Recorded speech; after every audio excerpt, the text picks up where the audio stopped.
Hello, and welcome to Echochamber, my less scripted, less rehearsed, less whatever series, where I talk about whatever I want, when I want, how I want, because I'm talking to myself and I can do that.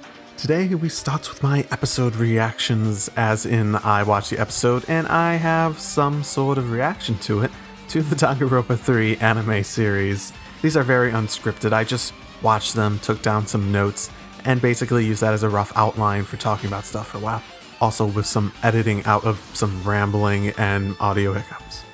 Now, keep in mind that this is the Danganronpa 3 game, and you have Danganronpa 1, Danganronpa 2, and Danganronpa Another episode before this, so if you haven't played those, or in the case of Danganronpa 1, watch the anime, though I wouldn't really recommend that, then you might want to go do those first, because spoilers on a very plot twist and narrative heavy series. So, I suggest that. For now, let's just jump into these. Expect these on a weekly basis until I'm done.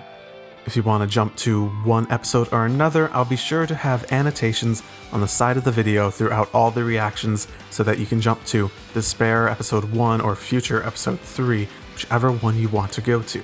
So, now that we have that out of the way, let's get started.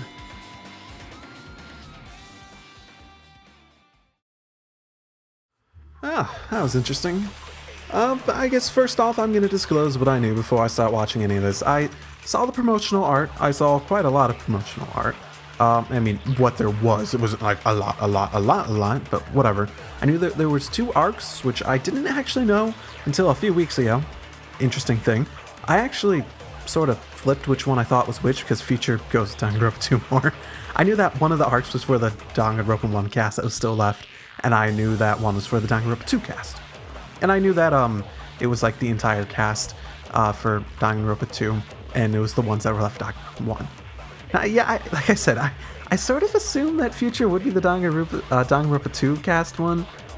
I mean, when this episode started up, it was really, I mean, they basically started with the Danganronpa 2 cast too, but in their ultimate despair forms, which is really cool, because that's one of the things we sort of want to see from another episode, that sort of in-between area, where you got to see what they were like when they were ultimate despair. So now we get all of them, every single one of them, and it was really cool, man. I mean, some of them just seem a bit too much like them, sort of expecting more deviations from their designs, but yeah, they're still recognizable this way. I mean, they all have glowing red eyes, but that is what it is. Now, it does seem like this anime is intent on answering some of those Danganronpa 2 questions on what happens after, because Danganronpa 2, well, it was better than Danganronpa 1 in its ending in terms of answering questions and leaving things how they were. There's still quite a bit of left on the plate of what happens to people. I mean, we may not know exactly what happens to the Danganronpa 2 cast. Maybe the Despair side addresses that later on, but it feels like this is a legit sequel. What happens right after? And clearly shit's going down right after. So I think that they're probably going to try to wrap everything up. And because this is the sequel of the 2 series, this is probably the one they're going to address that in.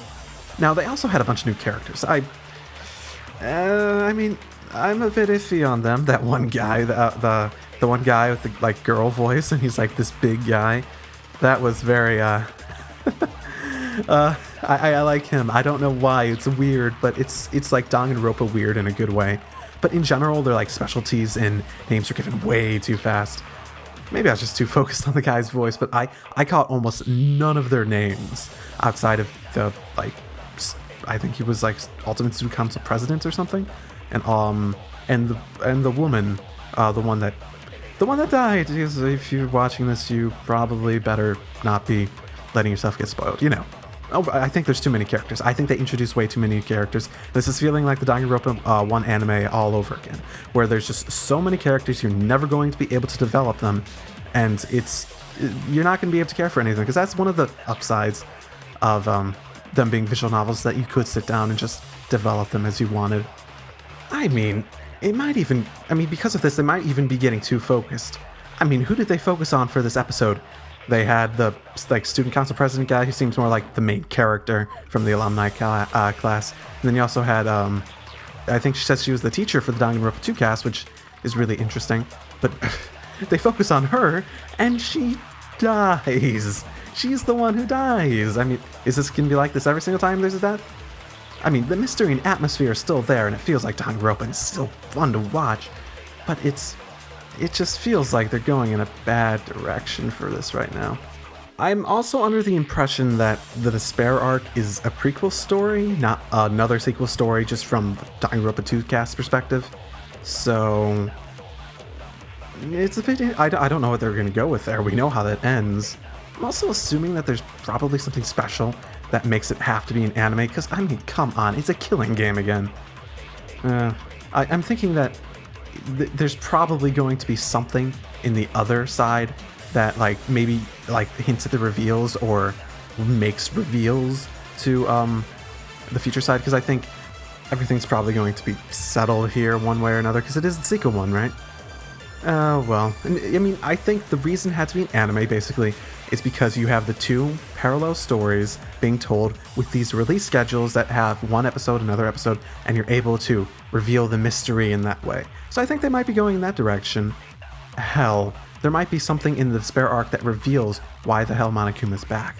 I mean, hell, maybe Makoto and Hajime made a mistake in Danganronpa 2. Maybe they should not have let them out. Maybe this was the master plan. Maybe the whole AI Junko thing was just a cover for this. Maybe everyone is just totally fucked now, and that's how they're going to end it. Yeah, I can't end it without talking about this. So they have these wristbands with a clock on them in the middle of a killing game. Anyone else seeing some parallels there with Zero Time to the... I know they came out. I know Zero Escape has been having the wristband thing for a long time, but I mean, come on. It's sort of their thing. It's not your thing, Danganronpa. Oh well, Despair arc episode 1 next. Oh god, I love this so much. Oh, I smiled all the goddamn way through. Oh, I love this cast. I know some people like Danganronpa 1 more. I know some people like Danganronpa 2 more.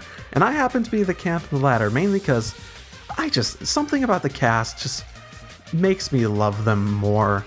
I think, I've actually thought about it a little bit, and I think Danganronpa 1's cast has this thing where they were introduced as ultimates. It was this new concept, and the faults in their characters, their like character profiles, if you ever get into that, is more, for most of them, was more about how they're not really perfect individuals, even though they're really talented and that sort of stuff, which is fine, but it's not that relatable. Now, Danganronpa 2's cast had a lot more tragedy involved in their backstories. Yes, they weren't perfect individuals, but just how they approached it, because of the fact that they turned into ultimate despairs and the flaws in them that had to see them go down that path. So there's something inherently more relatable about screwing up, about having flaws that let you screw up your life. And it made them so much more lovable, in my opinion. I know not everyone's going to agree with that, not everyone's going to care for that, but oh my goodness, I just love the cast, and I have to say that. Now, at the very beginning, we saw the connections to the future arc. I actually didn't think they'd do it that quickly, right at the beginning. Just opening it up with Sensei there, just talking about this whole situation and how this is going to be a sad story, because we know it's going to be a sad story. I thought there would be some connection, like I said in the last one, but they wouldn't air both otherwise. Overall, though, I'm not really sure what that connection is going to be. In general, I just thought this was fun. It felt like a slice of life show, and but this was just so fun. The cast's chemistry is really showing, and it makes the darkness coming later even sadder to think about.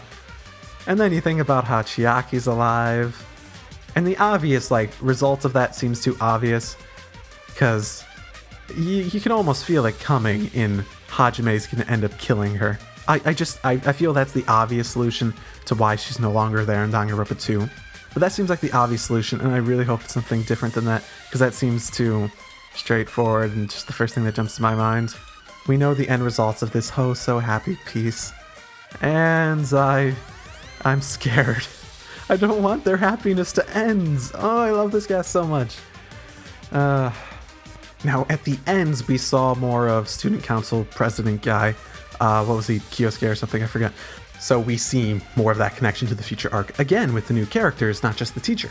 And it's interesting because it makes me wonder, because you could do this one of two ways why that they're connected. You could either just adds more character development in the Despair arc so that the pacing of the future arc makes a little bit more sense and you can forgive that a little bit. Or, like I've been saying, you could try to tie in the reality of why things are happening. Now, as for specific theories, I almost feel like there's going to be like another plan, put like the whole plan for Danganronpa 2, and what I'm guessing is the future side is put into place well before everything happened. And maybe the Despair side goes up to that point where they set off to do that, sort of like how another episode ended, with them heading off to do Danganronpa 2. And who knows, maybe they set in a plan to do all this stuff as you go, and those reveals come in Despair arc, and they affect future arc. Because right now we just have future arc affecting Despair arc, it feels like. So I feel as though it's going to be more give and take over time. Again, it's not really much of a theory. I'm not reading too much into it at this point. I probably should if I'm going to be recording these. But I just loved it. It was so good. I think I'm really going to love this. And I'll see you next time with Future Arc Episode 2. Man, these are getting long.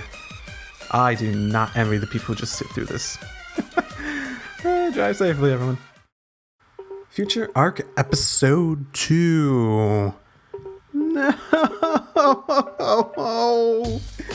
This is actually immediately after the previous episodes. I had waited a bit, thought about it a little bit, wrote down some of my impressions. This time I decided to just, throughout the episode, just jot down a few notes and just start hammering away. But no, this is immediately after. And if you watched it, you know exactly why I'm sad.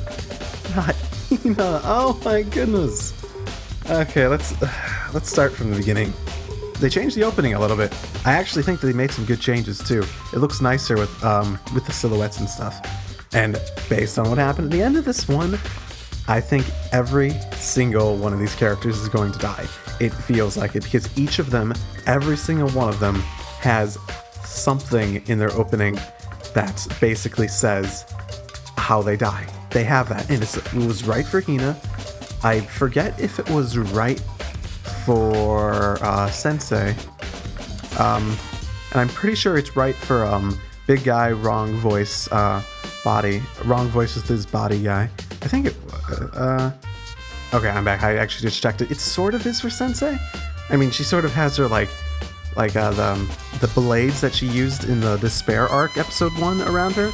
And, it's just sort of the silhouette from when she fell in the chandelier. So who knows precisely. I don't think they really clarified how she was killed either, so...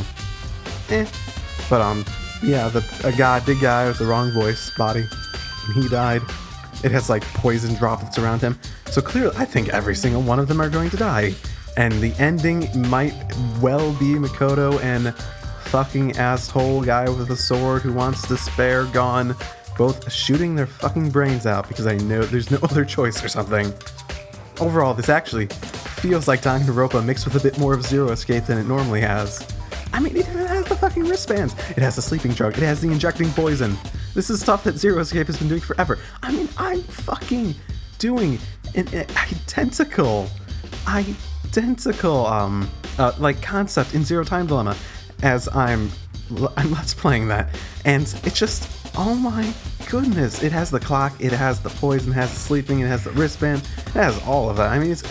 It feels like this is much more of a Danganronpa twist on it, but it feels like a Zero Escape concept. This Danganronpa twist deals more with psychological deterioration as they mess with people. While Zero Escape is always more about making really significant choices, making really hard moral dilemmas in the moment, not so much over time. So I suppose that's the difference, and you can really see the Danganronpa flavor to this one. So I don't think it's a copy or anything, but man, is it similar. It is so similar. And I will say this take on the death game is probably better just because it works much better in an anime format than the game ones where you had the investigation and everything. Because that was made for a game, not an anime. It was not made for an anime. And also, I will note standouts from this episode. Gecko Ahara, I don't remember her name, whatever it was. The adorable quirk that she doesn't want to talk and she uses Monami to speak. Oh, she's going to be dead very soon, I believe. Who would give you a good character and not kill them off right away?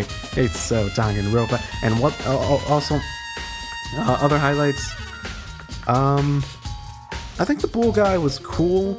He certainly, I don't know, something about him seems suspicious. Like in the last shot when Makoto and Hina were falling asleep and Gekko Hada, bull guy was not in the shot. He wasn't. I noticed that and it was really weird, so maybe he has something to do with this. Ooh. Also, did Manami sound like that in the Danganronpa 2 Japanese dub where she sounded so very inhuman? Because God, her voice is so fucking annoying. I've been watching Dragon Ball Super since that started airing, so I've gotten used to really crappy Japanese voice acting, so I've been able to deal with this, even like the meh stuff in Danganronpa, because I know some people like the sub, and some people like the dub, but I'm of the opinion that the dub is so much better than the sub for almost every single thing for Danganronpa. Sorry if you don't like that, just my opinion. God, Manami's voice. I'm able to tolerate stuff like that, but God, it was annoying. Also, another note I have down here, there's still fucking internet? Why is there no fucking internet? It was just sort of funny, there's no internet, and Makoto's forbidden role. No running in the hall, that's hilarious. Another thing I wrote down here, just a thought I had through the episode, I was actually wondering if each new dead person will end up in that movie theater at the start of the Despair arc. It'd be very interesting if that somehow ties into it and it wasn't just supposed to be some sort of, let's call it like artsy way of introducing the story. Okay, those are the notes I have on this one that I took throughout the episode. I do actually have a theory coming in mind. What's the point of a killing game at this point? The only thing I can think of is that someone wants to take out the ultimate despairs, and what better way is there to do it by using their own medicine and blaming it on them and having this outstanding victory for hope. So I'm sort of thinking that the only reason I mean, maybe this game is set up by the student council president guy because he wants to get rid of all the despairs. He wants to weed out the traitors. I mean, what better way than to just announce your victory to the world over despair than by having them supposedly set up another game and you to just win victoriously. I mean, I guess maybe use some of their own medicine, that sort of thing. I mean, Hina's dead. Makoto's basically being framed. If they're broadcasting this and they want to basically defeat the despairs, and they honestly believe that Makoto's like in line, like aligned with the ultimate despairs, the Danganronpa 2 cast, then you want to make them look like the bad guy, and you want to defeat them so triumphantly. It also makes me wonder, are people seeing the time in between when they're asleep? Do they know what's happening there? I'm assuming not. I'm assuming the broadcast means it in that way. Also, now that I think about it, broadcast, this is not something I actually wrote down in my notes as a theory I had. What if, I mean, this is being broadcast to the entire world, right? And this is an anime. Isn't the anime being broadcast maybe not to the entire world, but it's being broadcast to a huge populace? I wonder if that has to do with anything. Oh my goodness, this was a good episode. This was a very good way to make me think my doubts from the previous episode. It killed a lot of those, and if it keeps us up, then those will stay dead. They won't rise back. And good job, Future Arc. You're on your way to something great. See you next time. Drive safely. Okay, not much from this week. I will note Danganronpa Slice of Life is awesome because it's just like over the top and humorous in a way that you don't really see in this sort of genre, this whole slice of life style show. It has like such a sense of humor that you just don't see, and I think it's really cool because it's funny in a different way, and that's great. I will note Chiaki does seem like almost like a different person than she was in Danganronpa 2. I mean, she obviously is different if Chiaki from Danganronpa 2 is an AI based on her, but she seems like a bit of a different person in here. Like the AI wasn't accurate enough. I mean, her and Sensei there are definitely the MCs. It's pretty clear. But I'm coming to this one with... This isn't immediately after, this is actually several days after. Probably because not much has happened and I didn't really feel like, oh, I had to go post my reactions, or I had to go record my reactions right away. Not much happened. Nagito raised some death flags. Yay, Nagito, good for you. And Hajime and Chiaki, oh, they're so cute together. And such a weird mixture of hope and despair as I see that. Because it's so obvious that it's going to go down the path of this relationship is going to be the one thing that drives Hajime into that. Unless somehow Fuyuhiko's little sister somehow drives him to that decision down the road. I mean, that's possible, but I have a feeling Chiaki, his relationship with her, will make him want to be really in the class. And that's why he chooses it, because something happens that maybe causes them not to be able to be together. Because everyone else is telling him, it's like, you don't have to do it. Oh, it's suspicious. There has to be something that drives him to it. I will also note, Japanese voices are weird. I don't particularly like the Japanese voices. People can believe whatever they want. I love the dub for Danganronpa. I think it's great. But, and I didn't mind it up until now, but it's slowly getting weirder and weirder the more I listen to it in the episodes. Maybe it's just because some of the voices jump out and it just like sounds so different to me. I don't think they're bad, I just think they're different. And they're not really what I want to hear for their voices, basically. Same for people switching to the English dub, probably. And lastly, no new real connections to the future side. The old guy showed up, I guess. That's new. They developed the overseas school story a bit, had Teach being undercover and stuff like that. But it seems like it's just relating to the upcoming events in the Despair arc and has nothing to do with the future arc so far. Maybe it'll come later, but right now, not much. So not really much to talk about. And that's all I have. See you guys next time. Hello and welcome to episode 3. I gotta be honest, I didn't actually watch this show for a while, not because I didn't want to, but because mainly because I was busy, but because I decided that I really just wanted to marathon it when it came to this point. My first reaction in this episode is, she's not fucking dead! Oh my goodness! You fucking cocktease! I really thought that they were going to fucking kill off one of the main cast from the first game, and they couldn't even have the balls to do that early on. They could not even just keep that. That's so disappointing. That's so disappointing. Especially after they set it up like, oh my goodness. But the bull guy died, and considering that Hina didn't die, suppose it's a bit of a twist. I mean, I had my suspicions about him. He seemed very trusting of Makoto. It does seem that they might be purposely killing the people who have shown a trust in Makoto. I mean, the only person who hasn't died that did not seem to do that to some extent was the guy who broke his forbidden rule. So another note I made, this is the overseas branch of Hope's Peak. Interesting, another tie into the Despair arc. I wonder if that's going to be relevant. And I also noted, oh god, Maname's Japanese voice is getting really fucking annoying. Oh my goodness. I also noted Kyoko's very right. The game is favored against the killer, which means there's obviously a different goal than everyone dying. And what might that be? It seems like they want to instill despair into people. I mean, that seems like typical, so maybe it's more complicated than that, but it's possible. I also noted that Makoto's flashback to when he met Hajime, basically Izuru. And it makes me wonder if that's when the Despair arc is going to end, when they meet. It's such an interesting scene to see them like that. I mean, that has to be a little bit after another episode, right? He does that, and then he goes to meet up with them and set out the plan for Danganronpa 2. And also, I will note, I haven't gone back to look at everything, but I also feel as though they're going to foreshadow who the killer is based on how they show people asleep or not. Because there's a lot of instances of people waking up and the other person's already awake or something like that. Who knows? Right now, I think the old man is suspicious. Especially, I mean, it seems too obvious considering the fact that he woke up and Kyoko's like, oh, you don't seem very worried. So, that seems a bit obvious, I guess. I think the fur collar girl is suspicious. She had the same thing where she just woke up. The right-hand man of the president, the boxer guy with his chair throw at the end there makes me think he's suspicious because his motivations are a bit unclear. And the girl using Usami is definitely suspicious too, because I did, like I just said, I didn't go back and look to make sure of everything because this has been a while since I watched episode 2 at the very least, but I don't remember actually seeing her wake up either.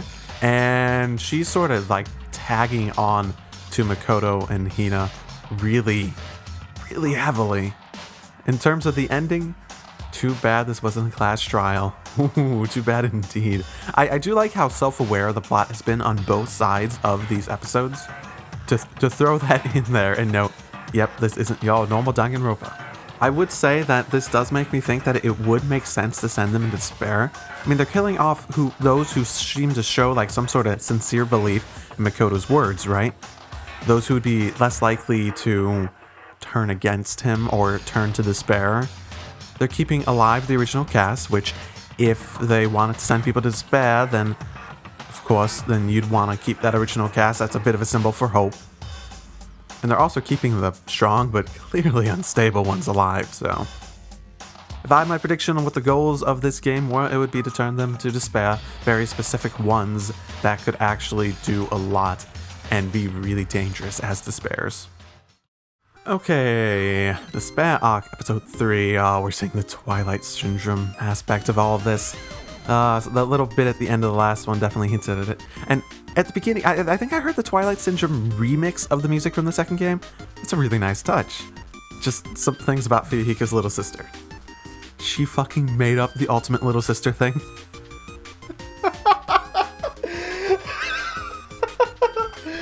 Oh, I fucking love it. She's such a fucking spoiled little brat that she literally makes up an ultimate title for herself. Oh my goodness, even Fuyuhiko knows she's fucking nuts. Oh my goodness. She has so many unhealthy relationships going on. And speaking of relationships, Chiaki and Hajime. Chiaki's definitely the dominant one when he suggested changing the game. That whole scene was really. I like all the scenes between Chiaki and Hajime. Man, those two just they go together like Hajime and his luck-styled friend. Either way, the more they get along, the more despair-inducing it is knowing what happens. This isn't gonna end, is it? It's just gonna be more and more despair because every time you see something nice, you just feel the happiness, and then you feel slowly being grabbed away, just like it reaching into your very soul and just grabbing away the happiness. Yay! Good job, Danganronpa. You know, you're doing quite well. Alright, back to Fuyuhiko's little sister. In the whole scene with her talking to Hajime, you know, her motivations aren't horrible. They're not really good, per se, but the problem with her is she's just sort of a shit person. And you know what? As I was writing this, apparently the police line part came up, so, oh god. And then Hajime goes after it, and you can really see him refining his, like, objection talents here. Enough so that I want to say, fuck that security guy. Such an obvious asshole. It actually seemed like just looking at this, it makes it seem like he might be a little too obvious of a potential killer for the future art stuff, just because of how much of an asshole they're trying to play him off as. But, yeah. I'm most noting that between him and Sensei, their belief in Munakata, the president guy. It reminds me of the belief Makoto's friends have in him, especially at the end of the game, and the same with Hajime to some extent. Or, to a more chilling effect, the belief people had in Junko. And, yep, Hajime at the end going to that. Oh, here comes the sadness. Oh, it was fun for 3 episodes. Don't let it end this way.